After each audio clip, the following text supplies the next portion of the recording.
എല്ലാവർക്കും നമസ്കാരം. നാരായണീയ സഹസ്രം 286 ദിവസം.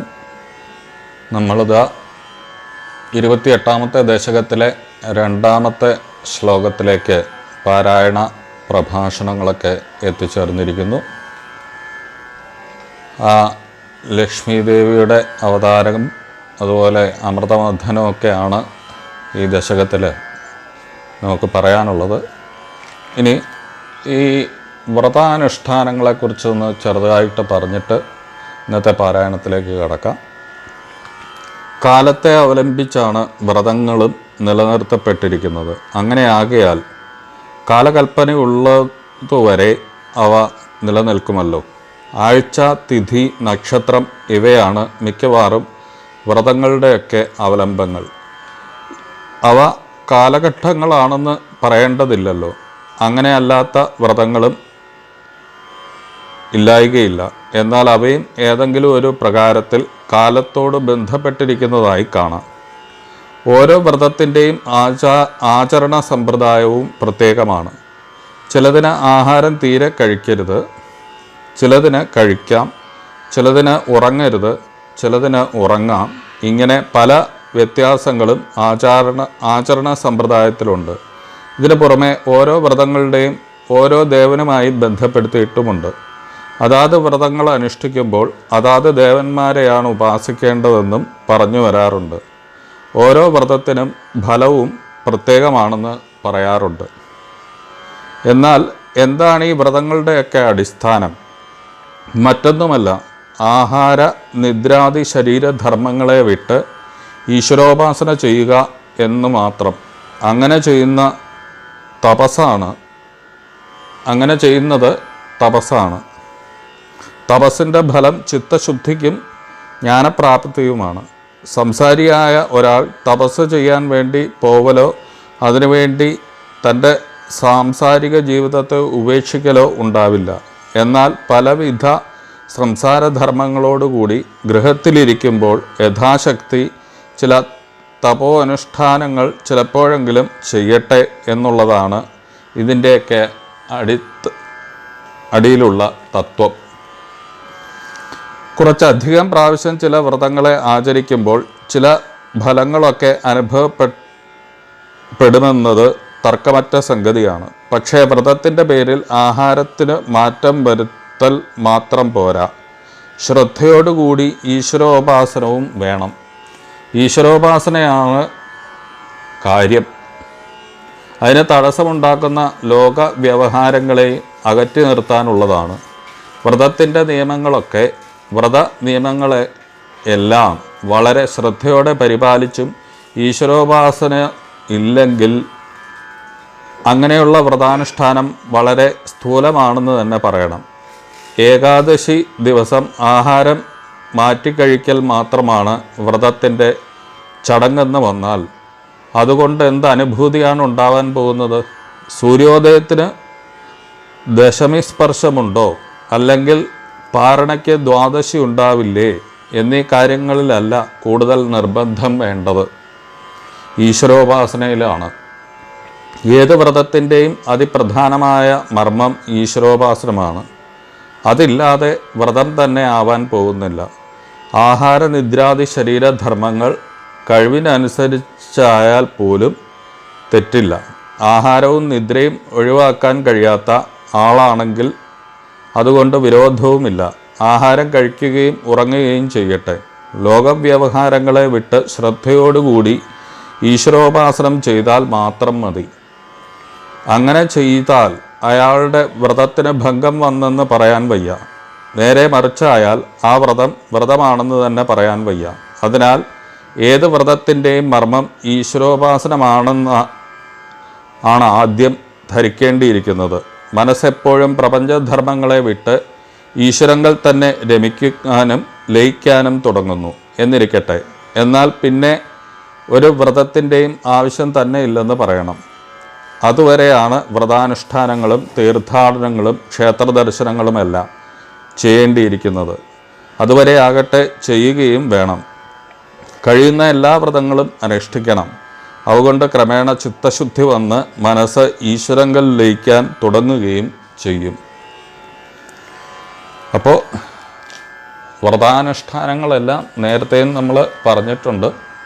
ആ ഈശ്വരോപാസനയിലേക്ക്, ഈശ്വരനിലേക്ക് നമ്മുടെ മനസ്സിനെ തിരിക്കുക എന്നുള്ളതാണ് ഓരോ വ്രതത്തിൻ്റെയും അടിസ്ഥാനമായിട്ടുള്ള കാര്യം. അപ്പോൾ എല്ലാവരും വ്രതങ്ങൾ നോക്കുമ്പോൾ മനഃശുദ്ധിയോടുകൂടി ഈശ്വരനെ മാത്രം വിചാരിച്ച് നാമം ജപിച്ച് അന്നത്തെ ദിവസം ആ ഈശ്വരോപാസനയാക്കി മാറ്റാൻ ആണ് ഓരോ വ്രതങ്ങളും നമുക്ക് അനുഷ്ഠിക്കാനായിട്ട് പറഞ്ഞു തരുന്നത്. അതും ഒരു തപസ്സാണ്. ആ ഈശ്വരനെ നമുക്ക് ഈ ലൗകിക ജീവിതത്തിൽ എന്താ പറയുക, എല്ലാം വിട്ടെറിഞ്ഞ് നമുക്ക് ഹിമാലയത്തിലോ ഇല്ലെങ്കിൽ എവിടെയെങ്കിലും പോയി തപസ് ചെയ്യാൻ നമുക്ക് പറ്റില്ല. അപ്പോൾ നമുക്ക് ഗൃഹത്തിലിരുന്ന് ഈശ്വരനെ ഉപാസിക്കാനായിട്ട് ഇല്ലെങ്കിൽ തപസ് ചെയ്യാനായിട്ട് കിട്ടുന്ന അവസരമാണ് ഓരോ വ്രതങ്ങളും. അതായി തീരട്ടെ, അതിനുള്ള അനുഗ്രഹം ഈശ്വരൻ തരട്ടെ. അങ്ങനെ ചിന്തിക്കാനും പ്രവർത്തിക്കാനുമൊക്കെയുള്ള ഒരു അനുഗ്രഹം ഭഗവാൻ തരട്ടെ എന്ന് പ്രാർത്ഥിക്കുന്നു. നമുക്കിന്നത്തെ പാരായണത്തിലേക്ക് കടക്കാം. ശ്രീ ഗുരുവായൂരപ്പ ശരണം. വ്രജേ വസന്തം നവനീതചോരം വ്രജാംഗനാനാം ചതുകൂലചോരം അനേകജന്മാർജിത പാപചോരം ചോരാഗ്രഗണ്യം തമഹം ഭജാമി. കൃഷ്ണോ രക്ഷതു മാം ചരാചര ഗുരു കൃഷ്ണം നമസ്യേ സദാ. കൃഷ്ണേനൈവ സുരക്ഷിതോഹമസകരൽ കൃഷ്ണായ ദത്തം മന. കൃഷ്ണാദേവ സമുദ്ഭവോ മമ വിഭോ കൃഷ്ണസ്യ ദാസോസ്മ്യഹം. കൃഷ്ണേ ഭക്തിരചഞ്ചലാസ്തു ഭഗവൻ. ഹേ കൃഷ്ണ തുഭ്യം നമഃ. ഭൂതനാഥ സദാനന്ദ സർവഭൂതദയാപരാ രക്ഷ മഹാബാഹോ. ശാസ്ത്രേ തുഭ്യം നമോ നമഃ. സ്വാമിയേ ശരണമയ്യപ്പ. ഗുരുഭ്യോ നമഃ. 28ാമത്തെ ദശകത്തിലെ 2ാമത്തെ ശ്ലോകം. വിമദൽ സുസുരാസുരേഷു ജാതാ സുരഭിസ്ഥാ ഋഷിഷു ന്യഥാസ്ത്രിധാമൻ. ഹയരത്നമഭൂതധേഭരത്നം ദ്യുതരുശ്ചാപ്സരസഃ സുരേഷു താനി. വിമദൽ സുസുരാസുരേഷു ജാതാ സുരഭിസ്ഥാ ഋഷിഷു ന്യഥാസ്ത്രിധാമൻ. ഹയരത്നമഭൂതധേഭരത്നം ദ്യുതരുശ്ചാപ്സരസഃ സുരേഷു താനി. ശ്രീ ഗുരുവായൂരപ്പ ശരണം.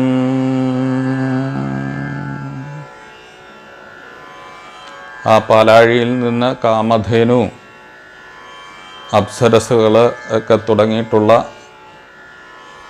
അവർ ഉദ്ഭവിക്കുന്നതായിട്ടുള്ള രംഗങ്ങളാണ് പാരായണം ചെയ്ത് സമർപ്പിച്ചത്. ഈ ചാനൽ ആദ്യമായിട്ട് കാണുന്നവരാണെങ്കിൽ ഈ ചാനൽ സബ്സ്ക്രൈബ് ചെയ്യുക.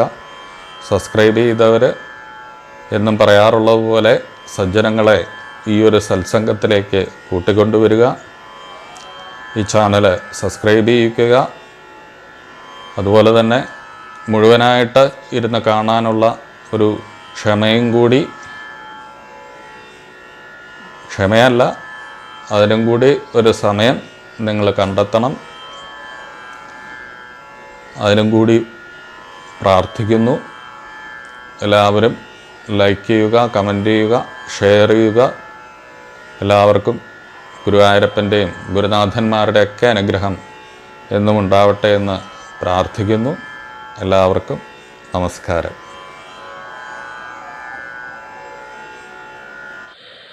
നാരായണ നാരായണ നാരായണ നാരായണ നാരായണ നാരായണ നാരായണ നാരായണ. ഹരേ രാമ കൃഷ്ണ നാമസങ്കീർത്തനം സദാലോകക്ഷമായ കുറുവന്ദം കേശവം സദ്ഗുരും ഭജേ. സർവമംഗളമംഗല്യേ ശിവേ സർവാർത്ഥസാധികേ ശരണ്യേ ത്രയംബകേ ദേവി നാരായണ നമസ്തുതേ. പത്മജാദ്യർച്ചനം ദേവം പത്മജാ പ്രാണനായകം പത്മനാഭവിരാധീശം പത്മനാഭം നമാമ്യഹം. ശ്രീകൃഷ്ണായ പരമഗുരവേ നമോ നമഃ. ശ്രീകൃഷ്ണാർപ്പണമസ്തു. ശ്രീ ഗുരുവായൂരപ്പ ശരണം. നമസ്കാരം. രണ്ടാം ശ്ലോകമാണ് 28-ാം ദശകത്തിൽ. കാളകൂട വിഷം പൊന്തി വന്ന സമയത്ത് തൻ്റെ ത്യാഗരാജ്യഭാവം ഭഗവാൻ മഹാദേവൻ അവിടെ പ്രകടിപ്പിച്ചു. അങ്ങനെ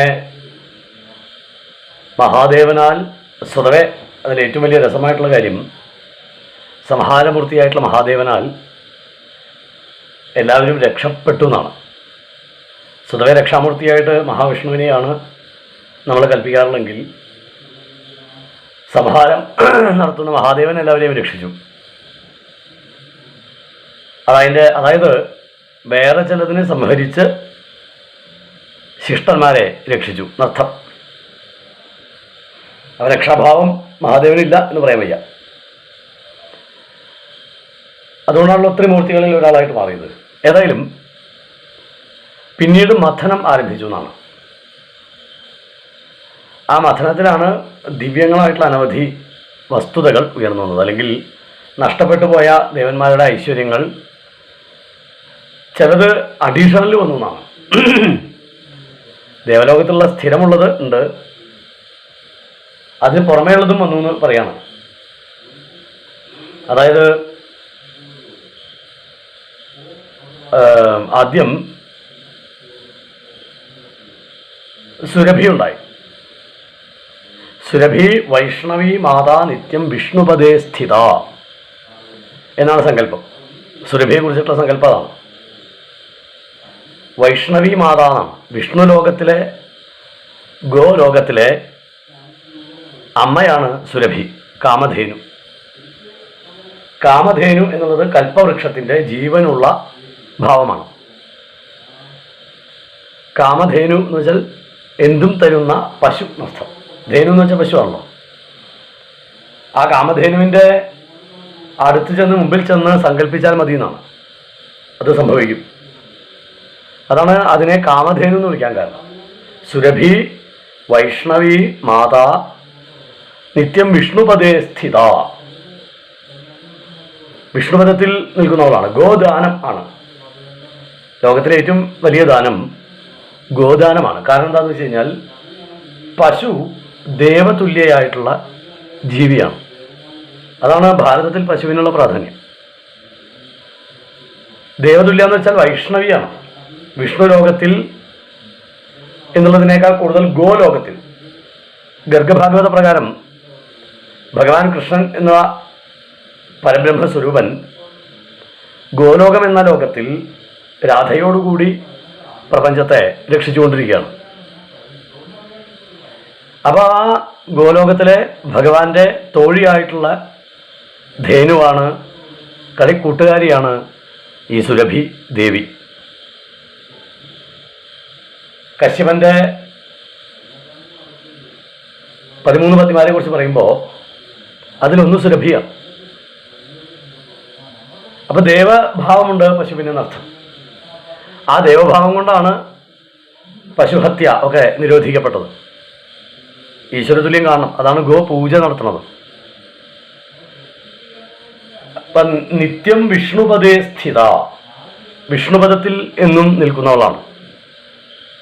ഈ വിഷ്ണുപദം എന്ന് വെച്ചാൽ എന്താ അർത്ഥം? മോക്ഷപദം. മോക്ഷപദത്തിൽ വർത്തിക്കുന്നവളാണ് ഈ സുരഭി. എന്ന് വെച്ചാൽ ഏറ്റവും സാത്വികമായി, ഏറ്റവും നിർഗുണമായി, ഈശ്വരനെ പോലെ തന്നെ ലോകത്തിന് അനവരതം സ്നേഹം ചൊരിയുന്ന പശുക്കളുടെ ഈശ്വരഭാവമാണ് സുരഭി. ആ സുരഭിയാണ് ആദ്യം വന്നത് മഥനത്തിൽ നിന്ന്. അപ്പോൾ ഈ സുരഭി എങ്ങനെയാ പാലാഴിയിലേക്ക് പോയത്? അതാണ് വൈഷ്ണവി എന്ന് പറയാൻ കാരണം. പാലാഴിയിലാണ് സുരഭി ഉള്ളത്. ആ സുരഭിയെ സ്വർഗത്തിലുള്ള പശുവായിട്ടാണ് കണക്കാക്കാറുള്ളത്. എന്ന് വെച്ചാൽ ഗോലോകം എന്നുള്ള അർത്ഥത്തിൽ കണക്കാക്കിയാൽ മതി. ഐശ്വര്യം നഷ്ടപ്പെട്ടപ്പോൾ സുരഭി അടക്കം എല്ലാവരും പോയി. ആ സുരഭി പൊന്തി വന്നു. ഭഗവാൻ വിചാരിച്ചു ഇതിപ്പോൾ ദേവന്മാർക്ക് വലിയ ആവശ്യമുള്ളതല്ല, പശുവാണ്. പശുവിൻ്റെ ഗോമയം, പാല്, ഇതൊക്കെ ആവശ്യം മഹർഷിമാർക്കാണ്. യാഗം ചെയ്യാനും ഹോമം ചെയ്യാനും ഒക്കെ മഹർഷിമാർക്ക് ഇതാവശ്യം വരും. അപ്പോൾ കാമധേനുവിനെ മഹർഷിമാർക്കായിട്ട് കൊടുത്തു ഭഗവാൻ. ഒരാശ്രമത്തിൻ്റെ പ്രത്യേകത എന്താ? ഒരാശ്രമം പശു, പൂച്ച ഇതൊക്കെ ആ ആശ്രമത്തിൽ ഉണ്ടാവണം. ഐശ്വര്യമാണ് അതല്ല. സന്യാസിമാർക്ക് തൻ്റെ മൃഗീയ ഭാവം പുറത്തേക്ക് വരാതിരിക്കാൻ, ഓരോ മനുഷ്യനും ഒരു മൃഗീയ ഭാവമുള്ളൂ. അപ്പോൾ സന്യാസം കൊണ്ടുള്ള ആ ഒരു റഫ്നെസ്, സന്യാസം കൊണ്ടുള്ള ആ കാഠിന്യം ഒരിക്കലും പുറത്തു വരാതിരിക്കാനാണ് ഏതെങ്കിലും ഒരു മൃഗത്തെ പരിപാലിക്കുന്ന സ്വഭാവം ആശ്രമങ്ങളിൽ ഉണ്ടാക്കി വെച്ചത്. എല്ലാ ആളുകളോടുള്ള വൈരാഗ്യമാണ് സന്യാസത്തിന് കാരണം. വൈരാഗ്യം എന്ന് വെച്ചാൽ വിഗതമായ രാഗമുള്ള അവസ്ഥ. അപ്പോൾ ആ വൈരാഗ്യമാണ് സന്യാസത്തിൻ്റെ പ്രധാന അടിസ്ഥാന ഭാവമെങ്കിൽ ആ വൈരാഗ്യം കൊണ്ടുണ്ടാകുന്നൊരു ഒരു തരം ഫ്രസ്ട്രേഷനുണ്ട്, ഒരു അസ്വസ്ഥതയുണ്ട്. അത് ഒഴിവാക്കാനാണ് എന്തിനെങ്കിലും സ്നേഹിക്കുക എന്നുള്ള ഭാവത്തിലേക്ക്. അതിനാണ് പശുവിനെ വളർത്തുന്നത്. ഈ പശുവിൻ്റെ പ്രത്യേകത, മമത നല്ലവണ്ണമുള്ള ജീവിയാണെങ്കിലും മമത ഇല്ലാത്ത ജീവിയാണ്. പശുവിനെ വിൽക്കാറുണ്ടല്ലോ നമ്മൾ. അത് ആരുടെ അടുത്ത് ചെല്ലുന്നുവോ ആ അടുത്തിൽ ആ ആൾക്ക് എല്ലാം വാരിക്കോരി കൊടുക്കും പശു. പശുവിൻ്റെ പ്രത്യേകത. അപ്പം പരബ്രഹ്മത്തിൻ്റെ നേരിട്ടുള്ള ഭാവമാണ് പശു എന്നുള്ളത്. അതാണ് സന്യാസിമാർ പശുവിനെ പരിപാലിക്കണം. പരബ്രഹ്മത്തിൻ്റെ എന്താ പറയുക, പരബ്രഹ്മത്തെ ആശ്രയിക്കലാണല്ലോ സന്യാസം. പരബ്രഹ്മം മാത്രമേ ഉള്ളൂ എന്നുള്ള ഭാവം കൊണ്ടുവരലാണല്ലോ സന്യാസത്തിൻ്റെ ഉദ്ദേശം. അപ്പോൾ ആ പരബ്രഹ്മഭാവം ഉണ്ടാവാൻ പശുവിനെ വളർത്തുക എന്നുള്ളത് വളരെ നല്ല. കാരണം എന്താണെന്ന് വെച്ച് കഴിഞ്ഞാൽ പരബ്രഹ്മത്തിനോട് പോലും സ്നേഹമില്ലാതെ ജീവിക്കണം ശരിക്കും. അപ്പോൾ പശുവിനെ പോലെ ഒരു സാത്വിക ഭാവത്തെ ഉൾക്കൊള്ളാൻ സാധിക്കുമ്പോൾ നിത്യം വിഷ്ണുപദേ സ്ഥിത. പശു എല്ലാം തരുന്നേ ഉള്ളൂ, ഒന്നും എടുക്കുന്നില്ല. അതാണ് പശുവിൻ്റെ പ്രത്യേകത. സന്യാസിയെ പോലെ തന്നെയാണ് പശു ജീവിക്കുന്നത്. അപ്പോൾ ആ സന്യാസഭാവം കൂടുതൽ പ്രകടമായിട്ട് എന്താ പറയുക, ആർജിക്കാൻ, പ്രകടമായിട്ട് പ്രകടിപ്പിക്കാൻ പശുക്കളെ വളർത്തുകയാണ് സന്യാസിമാർ ചെയ്യണത്.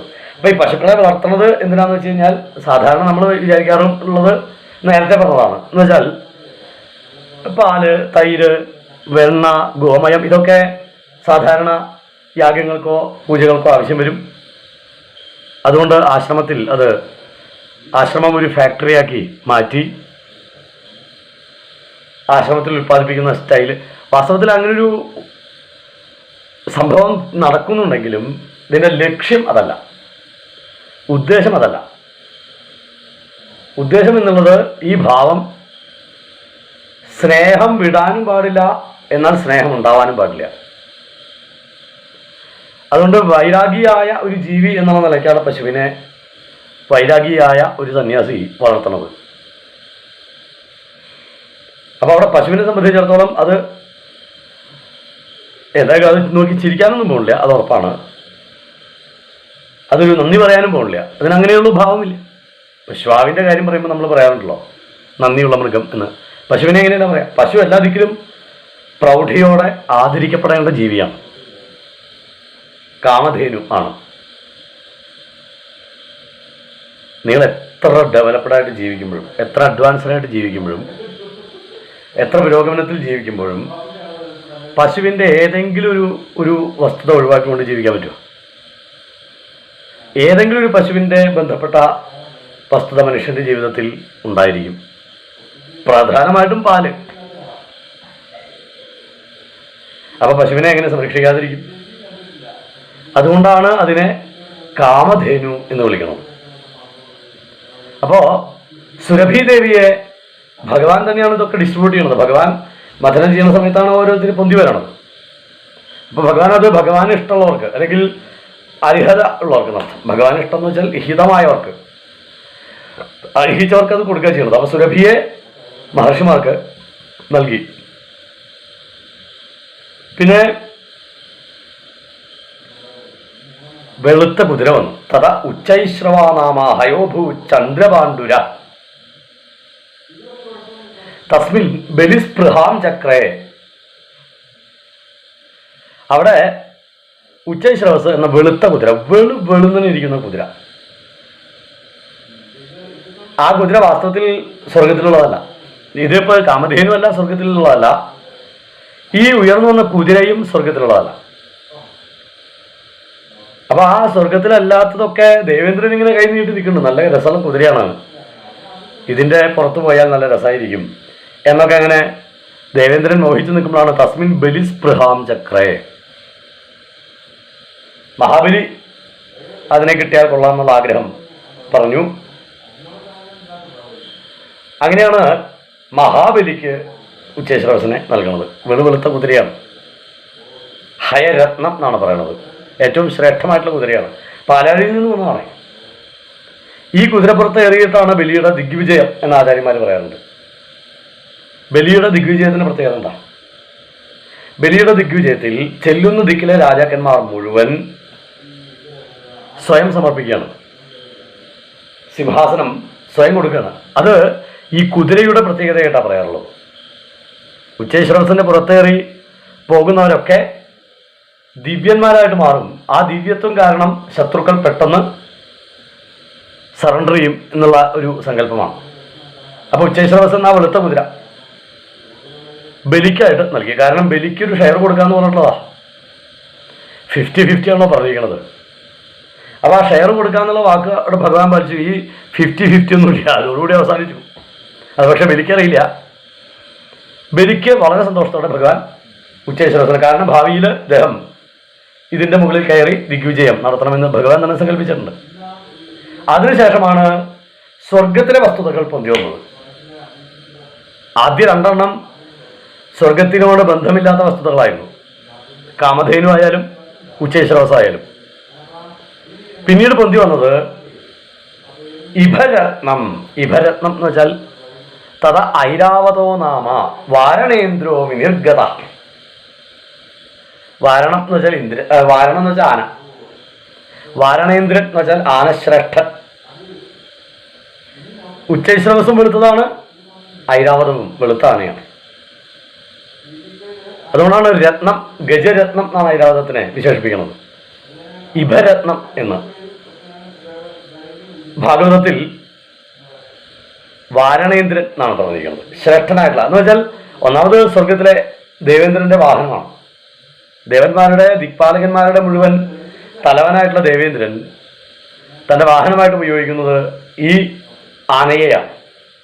അപ്പോൾ ആ ആന ചില്ലറക്കാരനല്ല, ഒരു ഓർഡിനറി ആനയല്ല, എക്സ്ട്രാ ഓർഡിനറിയാണ്. വാരണേന്ദ്രോ വിനിർഗത എന്ന് വെച്ചാൽ വിശേഷണം നിർഗതമായി, അതിൽ നിന്ന് പൊന്തി വന്നു എന്നർത്ഥം. ദേവേന്ദ്രനായിട്ട് ഐരാവതത്തെ നൽകി ഭഗവാൻ. പിന്നെ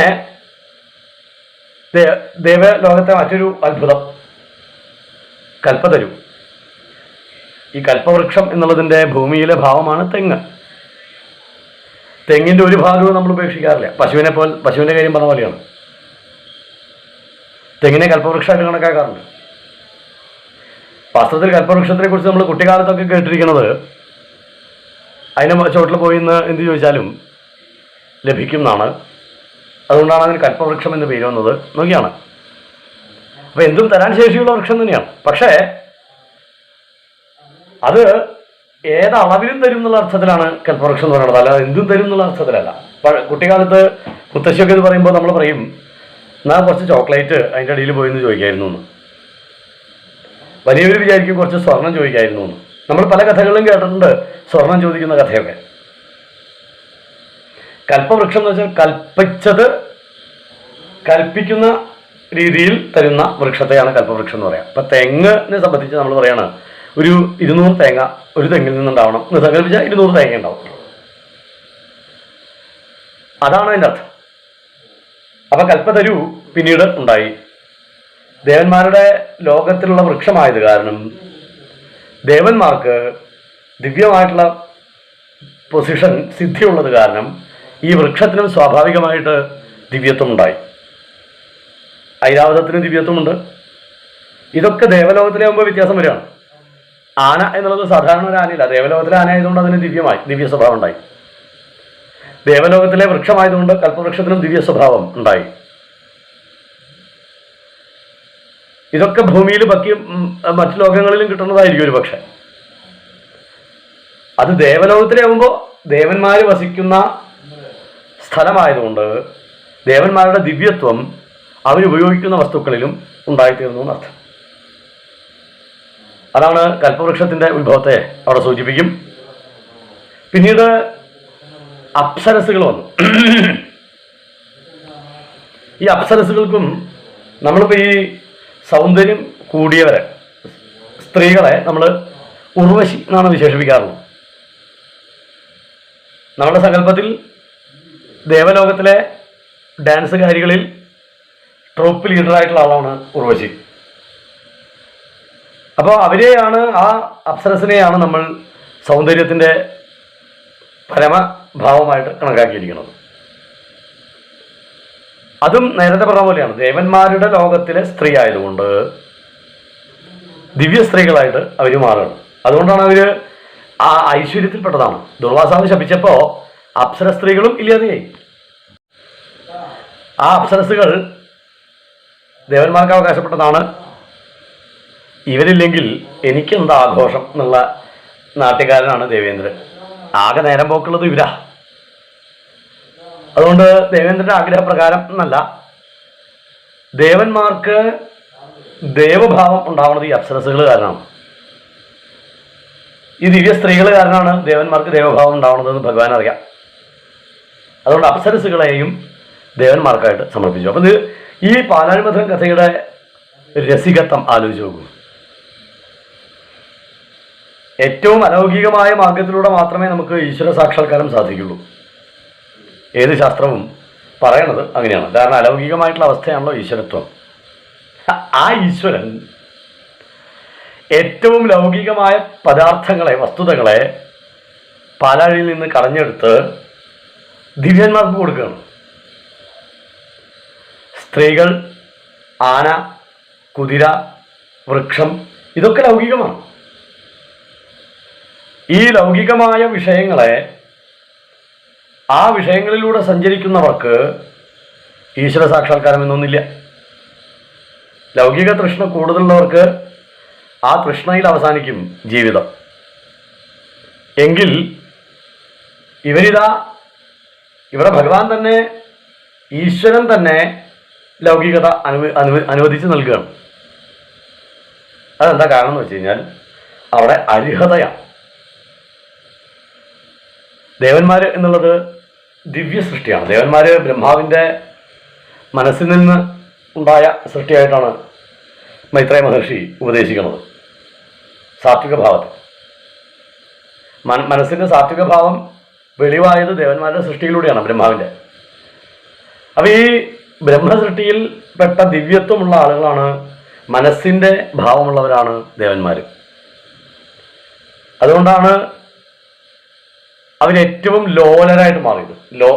എന്ന് വെച്ചാൽ ഏറ്റവും ഫ്രജൈലായത് അവർ. ഉർവശി കാരണം ദേവേന്ദ്രന് പറ്റുന്ന അബദ്ധം, തൻ്റെ അഹങ്കാരം കൊണ്ട് ദേവേന്ദ്രന് പറ്റുന്ന അബദ്ധം. ഈ അഹങ്കാരം ദുർബലമായിട്ടുള്ള മനസ്സുള്ളവർക്ക് ഉണ്ടാവുക. ലോല ഹൃദയമുള്ളവർക്ക് പെട്ടെന്ന് അഹങ്കാരം വരും. അവർക്ക് വല്ല ഐശ്വര്യം വന്നു കഴിഞ്ഞാൽ, അവർക്ക് സമൃദ്ധി വന്നു കഴിഞ്ഞാൽ അതിനെ, ആ മതത്തെ പിടിച്ചു നിർത്താനുള്ള ശേഷി ലോല ഹൃദയമുള്ളവർക്ക് ഇല്ല. അവ സ്വാഭാവികമായിട്ട് മതം വരും, അഹങ്കാരം വരും. അഹങ്കാരം വരുമ്പോൾ അഹങ്കാരത്തിന് അനുബന്ധമായിട്ടുള്ള ലൗകിക ചിന്തകൾ വരും. അപ്പം കഴിക്കാൻ അമൃത് വേണം, കിടക്കാൻ എന്താ പറയുക രാജകീയ സൗകര്യങ്ങൾ വേണം, നടക്കാൻ രാജകീയ വസ്ത്രങ്ങൾ വേണം. ഇങ്ങനെ എല്ലാത്തിൻ്റെയും നിലവാരം ദിവ്യമായിട്ട് മാറി ദേവന്മാർക്ക്. പക്ഷേ ദുർവാസാവ് എന്ന മഹാമുനി, അദ്ദേഹത്തിൻ്റെ ശരിക്കും പറഞ്ഞാൽ അദ്ദേഹത്തിൻ്റെ ഒരു അബദ്ധം പറ്റിയതാ. ആ അദ്ദേഹത്തിൻ്റെ അബദ്ധത്തിലൂടെ സംഭവിച്ചത് ദേവന്മാർക്ക് വലിയൊരു സ്വാഭാവികമായ, അവർ സാധാരണക്കാരായി പോയി. അതാണല്ലോ സംഭവിച്ചത്. ഈ ദിവ്യത്വമൊക്കെ നഷ്ടപ്പെട്ടു. എന്നുവെച്ചാൽ അവരൊക്കെ ലൗകികന്മാരായി. ഇതിൽ ഏറ്റവും വലിയ രസമിരിക്കുന്നത്, ലൗകികമായ ഈ സാധനങ്ങളൊക്കെ തിരിച്ചേൽപ്പിച്ചുകൊണ്ടാണ് ഭഗവാൻ അവരെ അലൗകികരാക്കിയത്. ദേവന്മാർക്ക് ദേവന്മാരെന്ന സ്ഥാനം കിട്ടണമെങ്കിൽ ഈ അടയാളങ്ങളൊക്കെ വേണം. അപ്സരസ്, ഐരാവതം, അമൃത്, കൽപ്പവൃക്ഷം, പാരിജാതം എന്നിങ്ങനെ തുടങ്ങിയ അടയാളങ്ങളുണ്ടെങ്കിലേ ആ ആളെ ദേവൻ എന്ന് വിളിക്കാൻ പറ്റുള്ളൂ. എന്നാൽ ഇതൊക്കെ ലൗകികങ്ങളാണ്. ഇനി ആലോചിച്ച് നോക്കൂ. അതുകൊണ്ടാണ് നമ്മളിൽ സ്വർഗം എന്ന ചിന്താഗതിയും സ്വർഗത്തിൽ പരമസുഖമാണ്, ലൗകിക സുഖമാണെന്ന ഒരു വികാരവും സ്വർഗത്തിലേക്ക് പോകാനായിട്ടുള്ളൊരു ആഗ്രഹം നമുക്കൊക്കെ ഉണ്ടാവുന്നതും, അല്ലെങ്കിൽ നമ്മൾ വലിയ വലിയ കാര്യങ്ങൾ നടക്കുന്ന സ്ഥലത്തെ അതൊരു സ്വർഗം തന്നെയാണ് എന്ന് വിശേഷിപ്പിക്കുന്നതും, സ്വർഗീയമായിട്ടുള്ള ഭാവം അതുണ്ടാവുന്നത്. കാരണം ഏറ്റവും ലൗകിക തൃഷ്ണ അല്ലെങ്കിൽ ലൗകികമായിട്ടുള്ള ഭാവം ഉള്ളതാണ് സ്വർഗം. ദേവന്മാരുടെ സാന്നിധ്യം കൊണ്ട് അവിടെ ദിവ്യത്വം വന്നു. ദിക്പാലകന്മാരൊക്കെ ആയതുകൊണ്ട് ദിവ്യത്വം വന്നു. അപ്പൊ മനുഷ്യന്മാരുടെ നിലവാരത്തേക്കാൾ ഉയർന്ന നിലവാരത്തിൽ ലൗകികമായിട്ട് ജീവിക്കുന്ന ആൾക്കാരായി. അവരുടെ ലൗകികതയ്ക്ക് ദിവ്യത്വം ഉള്ളത് കാരണം അവർ അലൗകികരായിട്ട് തീർന്നു എന്ന് മാത്രം. ആ ദിവ്യത്വത്തിന് എന്താ കാരണം? ഇതൊക്കെ ഭഗവാൻ നൽകിയതാണ്. സ്വർഗം എന്ന ലോകം, ആ ലോകസങ്കല്പം ഉണ്ടാക്കിയത് ഭഗവാൻ. ഈ അടയാളങ്ങളൊക്കെ അവിടെ വേണമെന്ന് തീരുമാനിച്ചത് ഭഗവാനാണ്. പക്ഷെ ദുർവാസാവിൻ്റെ മുമ്പിൽ ഭവ്യത കാണിക്കാൻ പോയി ദേവേന്ദ്രന് കിട്ടിയ ശാപം കൊണ്ട് ശരിക്കും ലൗകികരായി. ഈ ലൗകികത്വത്തിലാണല്ലോ ജരാനരയൊക്കെ വരിക. അത് ശരിക്കും ലൗകികരായിട്ട് മാറി. അപ്പൊ എന്ത് വന്നു? അപ്പൊ പ്രാർത്ഥന വന്നു. പ്രാർത്ഥനാഭാവം വന്നപ്പോൾ ദേവത്വം തിരിച്ചു കിട്ടുകയാണ്. ഇപ്പോൾ ഭഗവാനെ ആശ്രയിച്ചപ്പോൾ ഭഗവാൻ ശരിക്കും എന്താ അനുഗ്രഹിക്കേണ്ടത്? അതാണ് ഏറ്റവും വലിയ ചിന്തിക്കേണ്ട വിഷയം. വാസ്തവത്തിൽ ഭഗവാൻ ഇങ്ങനെ പ്രാർത്ഥിക്കുമ്പോൾ അനുഗ്രഹിക്കേണ്ടത് എന്താ?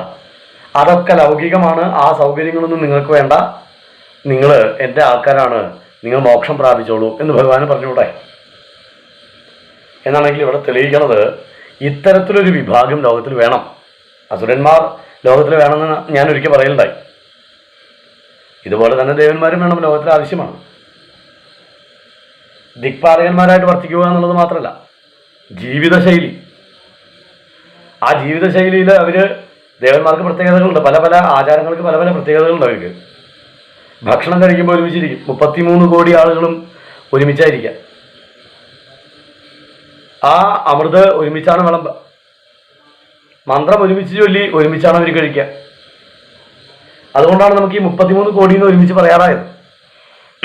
ഇന്ദ്രൻ, ചന്ദ്രൻ, വരുണൻ, യമൻ, അഗ്നി ഒക്കെ ഉണ്ടെങ്കിലും നമ്മൾ മൊത്തത്തിൽ പറയാറുള്ളത് 33 കോടി എന്നാണ്. ആ ഭാവമുണ്ടായത് അവരുടെ ആ ഒരുമയാണ്. ഇത് ആചാരത്തിലുള്ള, അത് ദേവന്മാർ നമുക്ക് കാണിച്ചു തരുന്ന ഒരു സ്വഭാവമാണ്.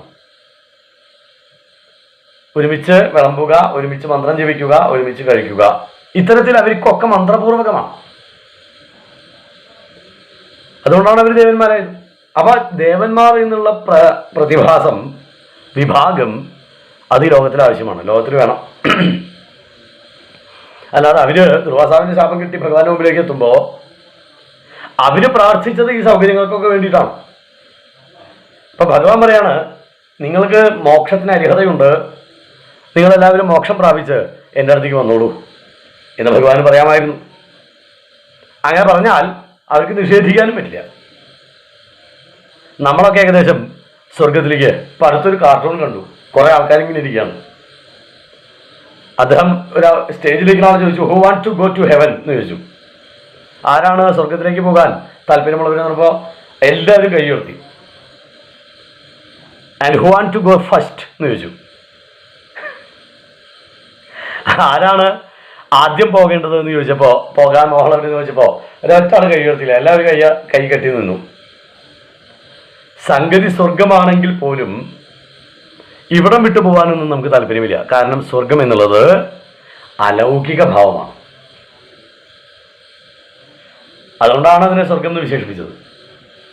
ആ അലൗകികതയോട് നമുക്ക് അത്രയ്ക്ക് വലിയ തൃഷ്ണയൊന്നുമില്ല, അത്രയ്ക്ക് വലിയ ആഗ്രഹമൊന്നുമില്ല. അലൗകികമായിട്ട് ജീവിക്കാനോ ചിന്തിക്കാനോ അവിടേക്ക് എത്തിച്ചേരാനോ ഒന്നും വലിയ താല്പര്യമൊന്നുമില്ല. നമുക്ക് എല്ലാവർക്കും അറിയുന്ന പ്രസിദ്ധമായിട്ടുള്ള ഒരു പരിപാടി എന്താണ്? ഒരാചാരം. 100 യാഗം അശ്വമേധയാഗം ചെയ്താലേ ദേവേന്ദ്രന്റെ പൊസിഷനിലേക്ക് എത്തുള്ളൂ. എത്ര പുണ്യം ഉണ്ടാവും ആലോചിച്ച് നോക്കൂ. അദ്ദേഹം എത്ര അലൗകികനായിട്ട് മാറിയിട്ടുണ്ടാവും ആ ചക്രവർത്തി. 100 അശ്വമേധയാഗം ചെയ്യുന്ന ആള്. അതാണ് അതിന്റെ കണക്ക്.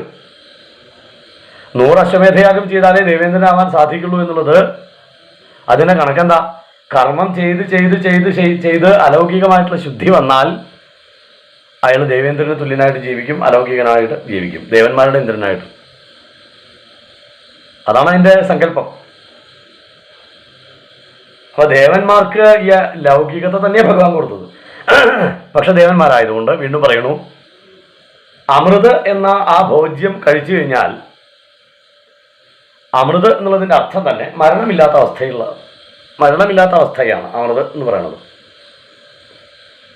ആ ഭോജ്യം കഴിക്കുമ്പോൾ തന്നെ അവർക്ക് സംഭവിക്കുന്നത് മരണമില്ലാത്ത അവസ്ഥയാണ്. മർത്യത്വത്തിന് അപ്പുറത്തേക്ക് അമർത്യത്വത്തിലേക്ക് എത്തുകയാണ്. മനുഷ്യന്റെ മരിക്കുക എന്ന സ്വഭാവത്തോടു കൂടിയ ആ സ്വഭാവത്തിന് അപ്പുറമായിട്ടുള്ള മരിക്കാതിരിക്കുക എന്ന സ്വഭാവത്തിലേക്ക് ഉയരാണ് ചെയ്യണത് ഒരാൾ അമൃതം ഭുജിക്കുമ്പോൾ. അപ്പൊ ഈ അമൃതം ഭുജിക്കുന്ന ആൾക്കാരാണ് ഇവര്, ദേവന്മാര്. അതാണ് ഞാൻ തുടക്കത്തിൽ തന്നെ പറഞ്ഞ വിഷയത്തിലേക്ക് ഇപ്പൊ എത്തണത്. അവര് ലൗകികന്മാരാണെങ്കിലും അലൗകികമായി ഈ ലൗകികതയെ ആസ്വദിക്കുന്ന ആൾക്കാരാ. അവർക്ക് ഈ ലൗകികതയൊന്നും ബാധകമല്ല. കാരണം അവര് ഈ അമൃതത്വത്തിലൂടെ അമൃതാപിധാനമസി എന്ന ഭാവത്തിൽ ആണ് അവർ ദിവസേന അമൃത് കഴിക്കുന്നത്. എനിക്കിത് അമരത്വം തരുന്നതാകി തീരട്ടെ എന്ന ഭാവത്തിലാണ് ദിവസേന അവർ അമൃത് കഴിക്കുന്നത്. അല്ലെങ്കിൽ അമൃതോപസ്തരണമസി എന്ന് തുടക്കത്തിൽ കഴിക്കുന്നതിൻ്റെ ആരംഭത്തിൽ ഇത് അമൃതഭാവം എന്നിൽ ഉപസ്തരിക്കണേ. ഉപസ്തരിക്കുക എന്ന് വെച്ചാൽ അടുത്തുണ്ടാവുക. അമൃതഭാവം എന്നിൽ എപ്പോഴും ഇതിനാൽ, ഈ ഭക്ഷണത്താൽ അമൃതഭാവം എന്നിൽ ഉണ്ടാവണേ എപ്പോഴും എന്നുള്ള ഭാവത്തിലൂടെയാണ് ആ മന്ത്രം ജപിച്ചാണ് അവർ എപ്പോഴും സേവിക്കുന്നത് അമൃത്. അപ്പൊ അതിനോട് ബന്ധപ്പെട്ട സകല ലൗകികതയും അലൗകികമായിട്ട് മാറും. അവരുപയോഗിക്കുന്ന സൗകര്യങ്ങളും അവര് ആസ്വദിക്കുന്ന വിഷയ സുഖങ്ങളും എല്ലാം അലൗകികമായിട്ട് മാറും. അതാണ് ദേവന്മാർക്കുള്ള പ്രാധാന്യം, ദേവന്മാരെ എന്ന പൊസിഷന്റെ പ്രാധാന്യം. അത് ലോകത്തിന് ആവശ്യമുള്ളതുകൊണ്ടാണ് ഭഗവാൻ അവർക്ക് മോക്ഷമൊന്നല്ല കൊടുത്തത്, അവർക്ക് വേണ്ട ഈ സൗകര്യം തന്നെ കൊടുത്തത്. പാലാഴി കടഞ്ഞ് ആ പാലാഴിയിലേക്ക് ലയിച്ചു പോയ അവരുടെ സൗകര്യങ്ങൾ തിരിച്ചു കൊടുക്കാണ്ടായിരുന്നു ഭഗവാൻ. വിമഥൽസു സുരാസുരേഷു ജാത, വിശേഷേണ മഥനം ചെയ്യുന്ന സുരാസുരന്മാർ, ദേവന്മാരും അസുരന്മാരും. ഭട്ടതിരിപ്പാടിന്റെ കാഴ്ചപ്പാടിൽ ഭഗവാനല്ല, ഭഗവാൻ ആ ശക്തി പകർന്നു കൊടുത്ത് ദേവന്മാരും അസുരന്മാരും തന്നെയാണ് മഥനം ചെയ്തുകൊണ്ടിരിക്കുന്നത്. ജാത ജനിച്ചവളായി ആര്? സുരഭിസ്താം ഋഷിഷുന്യഥാസ്ത്രിധാമൻ. സുരഭി മാതാവ് കാമധേനു ഉണ്ടായി. താം ഋഷിഷു ന്യഥാഹ, അവര് ഋഷിമാരിൽ അവിടുന്ന് ത്രിധാമൻ എന്ന് ഇവിടെ വിളിച്ചതും വെറുതെയല്ല. ത്രിധാമാവ് എന്ന് വെച്ച് കഴിഞ്ഞാൽ 3 ലോകങ്ങളിലും നിറഞ്ഞു നിൽക്കുന്നവനെ. അങ്ങനെയുള്ള ഭഗവാനെ ത്രിധാമത്തിലെ ഏത് വൈഭവവും അവിടുത്തെ ശക്തിയുടെ കീഴിലാണ് എന്ന് തെളിയിക്കാനാണ് അങ്ങനെ വിളിച്ചത്. പാലാഴി കടയുക എന്ന ശക്തിയും കടയുന്ന പാലാഴിയിൽ നിന്ന് ഇത്തരം വൈഭവങ്ങൾ ഉയർന്നു വരിക എന്ന പ്രതിഭാസവും ഒക്കെ സംഭവിക്കുന്നത് അവിടുത്തെ ശക്തി എന്നുള്ള കാരണം കൊണ്ടാണ്. അതുകൊണ്ടാണ് ത്രിധാമാവ് എന്ന് വിളിച്ചത്. 3 ലോകങ്ങളിലും നിറഞ്ഞു നിൽക്കുന്നവനെ. അവിടെ നിന്ന് എന്ത് ചെയ്തു? ഋഷിഷുന്യഥാഹ താം, സുരഭിയെ ഋഷിമാരിൽ സമർപ്പിച്ചു, ഋഷിമാർക്കായിട്ട് നൽകി. നേരത്തെ പറഞ്ഞു നമ്മൾ, മഹർഷിമാർക്കായിട്ട് കൊടുത്തു. ഹയരത്നമഭൂതേഭരത്നം, ഹയോഭൂൽ ചന്ദ്രപാണ്ഡുര,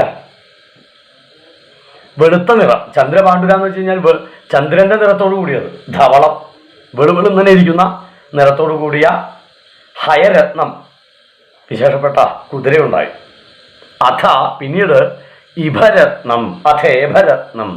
ഇഭ എന്ന് പറഞ്ഞാൽ ആന. ആനശ്രേഷ്ഠനും ആ പാലാഴി കടയുന്ന സമയത്ത് ഈ കുതിരയ്ക്ക് ശേഷം ആനയും പുറത്തേക്ക് വന്നു എന്നർത്ഥം. ഇതിൽ ശ്രദ്ധിക്കണം, ആന മുതൽക്കേ ദേവന്മാർക്ക് കൊടുത്തുള്ളൂ. ദ്യുതരുശ്ചാപ്സരസസുരേഷു താനി. അതായത് ദ്യുതരു എന്ന് വെച്ചാൽ ദ്യു എന്ന് വെച്ചാൽ ദ്യു എന്ന ശബ്ദത്തിൽ നിന്നുണ്ടായതാ. ദ്യു എന്ന ശബ്ദത്തിൽ നിന്നാണ് ദിവം എന്ന ശബ്ദം ഉണ്ടായത്. ദിവം എന്ന് വെച്ചാൽ ആകാശം എന്നർത്ഥം, സ്വർഗം എന്നർത്ഥം. ദ്യു എന്ന ശബ്ദം കൊണ്ട് സ്വർഗം എന്നുള്ള അർത്ഥമാണ്. ദ്യുതരു സ്വർഗതരു, തരു എന്ന് വെച്ചാൽ വൃക്ഷം, സ്വർഗവൃക്ഷം, കൽപ്പവൃക്ഷം. ദ്യുതരുശ്ച അപ്സരസഹ, അപ്സരസുകളും ദ്യുതരുവും ഉണ്ടായി. അതിനുശേഷം അത് ആർക്കാ കൊടുത്തത് എന്നാണെങ്കിൽ സുരേഷു താനി, സുരന്മാരിൽ ന്യഥാഹ, അവര് സുരന്മാർക്കായിട്ട് നൽകി ഈ കൽപ്പവൃക്ഷവും അപ്സരസുകളും. അവ ഐരാവതം മുതൽക്കുള്ളത് ദേവന്മാർക്കായിട്ട് കൊടുത്തുള്ളൂ. വാസ്തവത്തിൽ പാലാഴിമഥനം മുന്നിട്ടിറങ്ങിയ ദേവന്മാർക്ക് ആദ്യം മുതൽ തന്നെ കൊടുക്കണ്ടേ എന്നാണെങ്കിൽ ഉപയോഗമുള്ള ദിക്കിലേക്ക് കൊടുത്തിട്ടേ കാര്യമുള്ളൂ. കുതിരയെ കൊടുത്തു കഴിഞ്ഞാൽ വെറുതെ ദേവലോകത്ത് ഓടിച്ച് നടക്കാനേ പറ്റുള്ളൂ. ഈ കുതിര ദിവ്യമായിട്ടുള്ള കുതിരയാണ്. ത്രിലോകം മുഴുവൻ മഹാബലി ജയിക്കാൻ തക്കവണ്ണമുള്ള കുതിരയായിട്ടാണ് ഭഗവാൻ സങ്കല്പിച്ചിരിക്കണം. അത് വെറുതെ എന്തിനാണ് ദേവേന്ദ്രന് കൊടുക്കുന്നത്? അതുപോലെ കാമധേനു,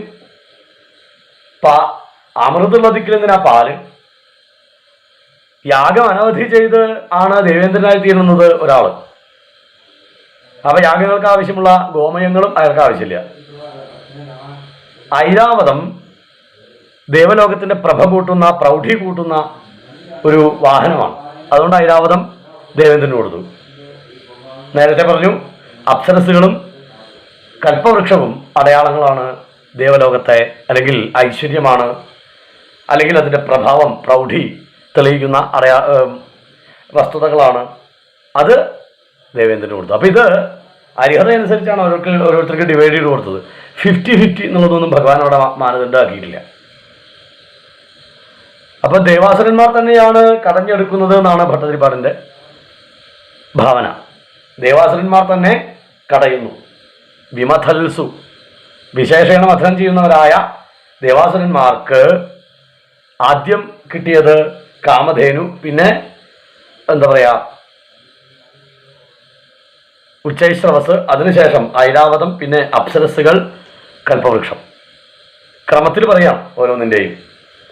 വിമഥൽസു സുരാസുരേഷു ജാത, ആ സുരാസുരന്മാർ വിമഥനം ചെയ്തുകൊണ്ടിരിക്കുന്ന സമയത്ത് ജനിച്ചു അവൾ സുരഭി താം ഋഷിഷുന്യഥാസ്ത്രിധാമൻ. സുരഭി ജനിച്ചു. ആ സുരഭിയെ ഋഷിമാർക്കായിട്ട് അവിടുന്ന് സമർപ്പിച്ചു. 3 ലോകങ്ങളിലും വർത്തിക്കുന്ന ഭഗവാനെ. ഹയരത്നമഭൂതഥേഭരത്നം, ഐരാവതം എന്ന ഗജരത്നം ഉണ്ടായി. പിന്നീട് ഉച്ചൈശ്രവസ് എന്ന കുതിരരത്നം ഉണ്ടായി. ദ്യുതരുശ്ചാപ്സരസസുരേഷു താനി, കൽപ്പവൃക്ഷവും അപ്സരസുകളും. ഇത് 4 സുരന്മാർക്കായിട്ട് നൽകി. നമസ്കാരം. ജയ ശ്രീകൃഷ്ണൻ.